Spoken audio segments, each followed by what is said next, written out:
आज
તમે કહો છો કે રાવણ લઈ જાતા ખેડૂત ભાઈઓ પાછા વળે?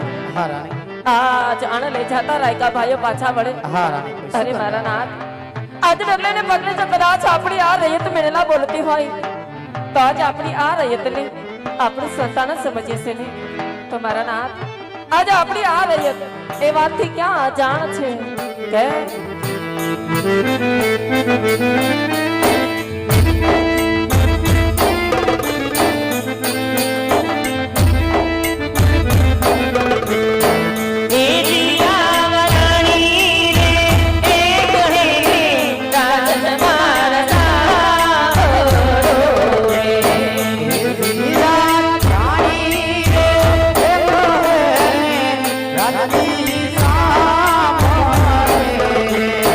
કરુણા રાજા રાણી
આજે જોગમાયાને પણ ઝાંખી પાડી એવી જગદંબા જેવી ત્રણ દીકરીઓ રાજમાં રમતી હોય આજ એમ છતાં આપણી વાંઝા શા માટે કહેવાય મારા નાથ?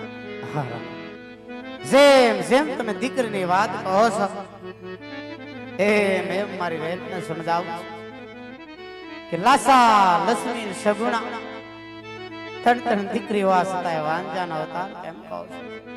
પણ રાણી રેત તો કેવું એવું છે, દીકરી તો એક પાકા ઘરની યાદ છે. મારા નાથ દીકરીના લગ્ન કરી તેના સાસરે સામી જાય માટે આજ આપણે એકાદો ઘોરો હોય તો આપણા ગયા પછી પોકરગઢના રાજના રખોલા હતા મિત્ર એક સમય આપણે ગયા પછી પોકરગઢને તાળા લાગી જાય રાણી માટે આજ દીકરી એકના રાજ રજવાડા રહ્યા નથી રહેવા નથી રાણી. જાવા વાંજાના મેણા ટોણા મારતી સહન નથી થતા.